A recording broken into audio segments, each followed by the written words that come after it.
Aujourd'hui, de nombreux scientifiques prétendent que la science a résolu la question de la foi. Pourtant, le débat entre science et foi persiste toujours. Et de nos jours, nous pouvons trouver de nombreuses vidéos, de nombreux livres sur ce thème. Alors, est-il légitime d'opposer toujours la science à la foi? En 2020, est-il possible d'être en même temps croyant et scientifique ou doit-on choisir son camp? J'ai rencontré plusieurs jeunes chrétiens qui travaillent ou étudient dans des domaines scientifiques et j'ai recueilli leurs témoignages. Comment vivent-ils leur foi? Sur quoi s'appuient-elles? Ont-ils des doutes en ce qui concerne l'existence de Dieu? Ils partagent leur vécu à cœur ouvert.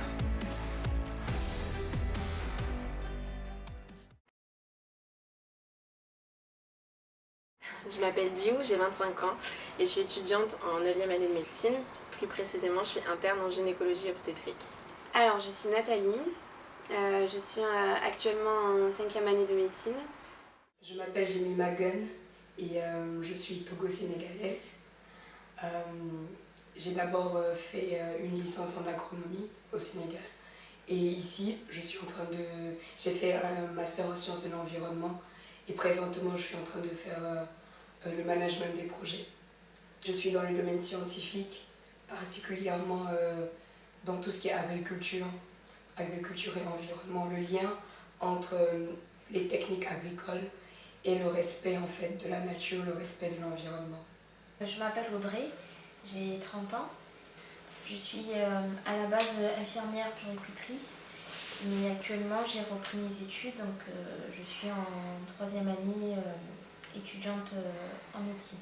Je suis dans le domaine scientifique, précisément dans le domaine de la recherche en optique, photonique. Donc on développe des méthodes et des instruments comme le microscope pour répondre à des besoins particuliers dans le domaine de la recherche. Et là, précisément, moi, je travaille sur un projet un peu médical, biomédical, un peu associé à la physique. Voilà. Donc on a pour but de développer des microscopes, de proposer des techniques pour la détection précoce du palu. Parce qu'en Afrique, le palu il fait beaucoup de dégâts. Il y a des milliers de morts par an. Donc pour pouvoir apporter une contribution, voilà, j'ai décidé de travailler sur ce projet. Je dirais que le côté scientifique apporte beaucoup à ma foi. Parce que plus je rentre dans les détails, plus je découvre des choses, plus je suis étonnée et épatée de voir que j'ai été créée par un chef, par un scientifique. J'ai été créée par quelqu'un qui n'a pas de limite en fait, quelqu'un dont les pensées sont extraordinaires, quelqu'un dont les pensées pénètrent au-delà de ma raison. Et je dirais que je vis vraiment bien ma foi tout en travaillant dans le milieu scientifique, tout en découvrant des choses dans le milieu scientifique. Ça rajoute un surplus à ce en quoi je crois, à celui en qui je crois.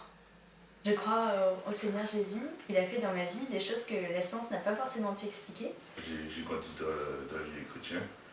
Et en fait, moi, la science, elle m'a jamais posé problème parce que j'ai toujours dit que c'est deux mondes différents. Pour autant, c'est pas deux mondes incompatibles.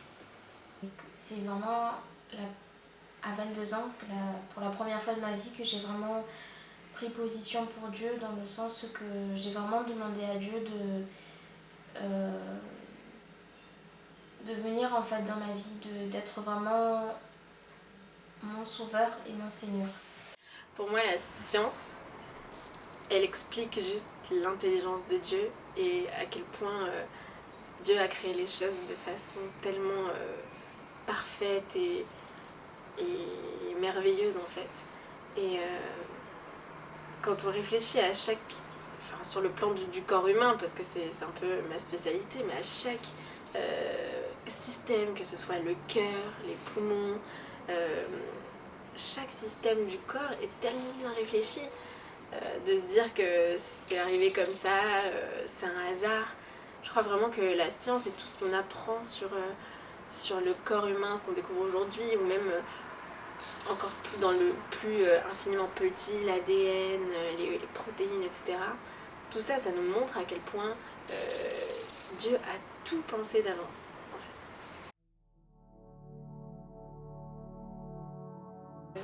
Je me suis toujours dit, c'est Dieu, pour moi c'est Dieu qui a tout fait, c'est Dieu qui a tout créé. Et c'est vrai que souvent on nous dit le corps est bien fait, la nature est bien faite, les cellules se régénèrent, voilà, on se coupe, il y a une cicatrisation, voilà, on a les globules blancs, ils vont faire leur travail, on se dit bon ben, c'est magique quoi, c'est magnifique. Pour moi c'est là où je me dis bah, Dieu est grand, Dieu est fort et il nous a très bien fait, il nous a très bien créé. Ce qui me touche beaucoup en fait dans ce que Dieu a créé et ce qui m'a emmené à finalement me rendre compte que l'homme a vraiment du prix aux yeux de Dieu, c'est la manière dont la nature, la création tout entière est en cohérence. Dans la Bible, il est écrit dans le premier verset qu'au commencement, Dieu créa les cieux et la terre. Et dans ce Dieu créa-là, c'est un petit mot, mais ça renferme tellement de choses. Il y a tellement de détails, tellement de précisions qui ont été faites en fait dans ce petit mot-là. Dieu a fait des choses tellement extraordinaires. Il y a par exemple un exemple que j'ai découvert il n'y a pas longtemps.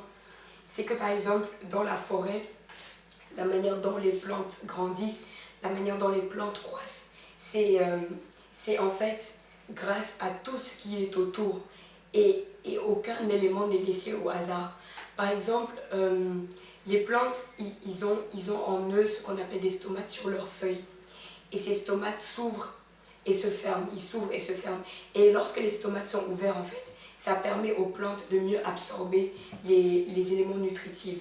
Et en fait, les scientifiques ont découvert il n'y a pas longtemps que le chant des oiseaux, en fait, permet l'ouverture des stomates parce que le chant des oiseaux est réglé exactement à la fréquence qu'il faut pour que les stomates des plantes puissent être ouvertes. Et non seulement cela, il y a d'autres mécanismes à l'intérieur de la plante qui lui permettent de croître ou même d'autres mécanismes qui permettent aux graines dans la forêt de pouvoir germer plus rapidement ou encore mieux et qui se font en fait grâce au chant des oiseaux. C'est-à-dire que chaque chose, chaque petit détail, chaque battement d'oiseau ou chaque murmure dans la forêt en fait concourt à la croissance de toute la forêt, concourt à la croissance de tous les éléments végétaux, concourt à la croissance de tout l'écosystème qui est tout autour en fait.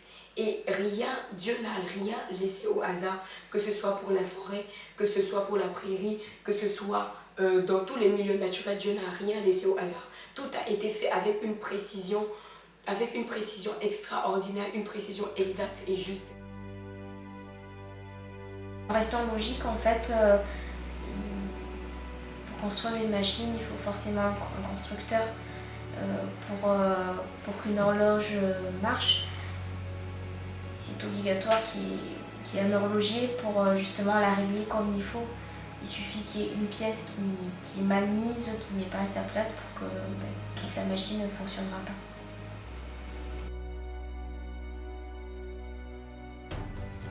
Aucun système ne peut fonctionner aussi parfaitement s'il n'existe un Dieu qui coordonne tout, quoi.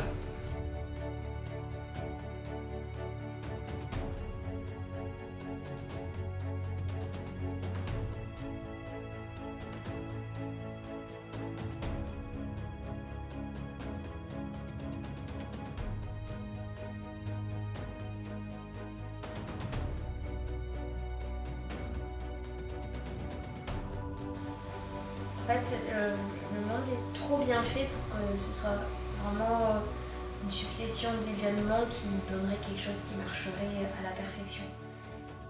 Et de la même manière où on rentre dans un musée, on va voir plusieurs tableaux et il ne me viendrait pas à l'esprit de me dire que tiens, tel tableau ressemble à un autre, donc forcément on a dû découper, prendre ce tableau-là, le retransformer pour redonner le second, et ainsi de suite jusqu'au troisième, quatrième, cinquième. Plutôt, je le verrais dans le sens que tiens, il y a plusieurs tableaux qui se ressemblent. Il y a comme une marque, une signature, un style particulier qui, au contraire, en fait, va nous faire reconnaître le peintre qui les a créés. Ils rendent gloire, on va dire, à la création, la créature, alors qu'en fait, la gloire devrait revenir à celui qui l'a créé, donc au créateur. Tout comme une œuvre qui a été publiée, certes, on va être ébloui par voilà, telle œuvre qui peut être sublime, mais pourtant, je pense que celui qui devrait recevoir nos applaudissements, nos remerciements, nos acclamations, ben, ça devait être celui qui a créé l'œuvre. Et c'est dommage parce que vraiment, juste avoir l'homme à tête, la complexité et la beauté de l'homme, ben, on devrait vraiment tourner nos regards, pas seulement sur la créature, mais pointer nos regards sur celui qui l'a créé justement, on devrait louer pour son intelligence et sa grande sagesse de l'avoir créé. Les scientifiques continuent aujourd'hui de découvrir, mais de découvrir quoi? Ils continuent de découvrir les lois et les ordres que Dieu avait déjà planifiés dans le monde, que Dieu avait déjà planifiés dans sa création toute entière. Il n'y a rien qu'un scientifique n'ait créé, il n'y a rien qu'un scientifique n'ait inventé. Tout avait déjà été planifié et tout avait déjà été dans un ordre. Nous ne faisons que découvrir de jour en jour les merveilles et parfois l'homme se l'approprie. La définition par exemple d'un hasard, c'est quelque chose qui relève d'un imprévu, de l'imprévisible. Dans le hasard, il y a cette notion d'imprévisible, c'est-à-dire on ne sait pas ce que ça va donner. C'est juste aléatoire.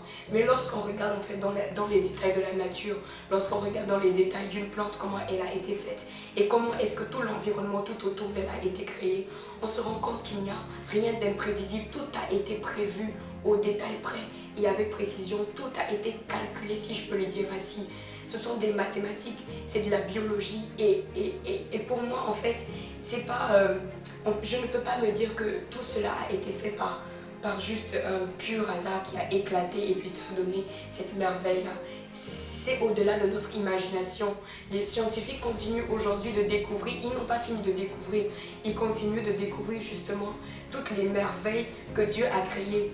Et certains trouvent des explications, d'autres on ne trouve pas encore d'explications.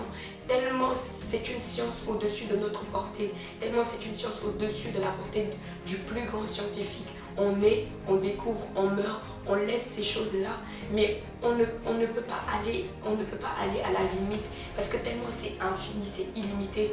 C'est comme il y a par exemple un verset de la Bible qui dit que tes œuvres sont admirables et mon âme le reconnaît bien. Tes pensées sont au-delà de tout ce que je peux imaginer. Quelque part, oui, on est similaires, mais on est tout aussi différents. En fait, on fait vraiment partie d'une œuvre intégrale, complète, où chaque élément en fait, est vraiment unique dans son genre. Et chaque élément a sa beauté qui lui est propre, son fonctionnement qui est propre. Lorsque je me rends compte de tout cela et que je vois comment est-ce que moi j'ai été créée, je me dis que c'est ce Dieu-là, il a su comment ce dont j'avais besoin, il a su comment me poser sur la terre, il a su quels sont les jours qui m'étaient assignés, il a su comment il devait m'aimer, ce dont j'avais besoin réellement. Et même mon histoire, tout est en concordance. Dieu avait déjà tout fait, tout planifié au détail près et à la précision près. Et il n'y a rien dans mon corps, il n'y a rien dans mon intellect que Dieu n'avait pas voulu. Et quand je me rends compte de tout cela, en fait, je me dis qu'il m'aime réellement. Et il m'a voulu sur cette planète Terre et que je ne suis pas juste le fruit d'un hasard.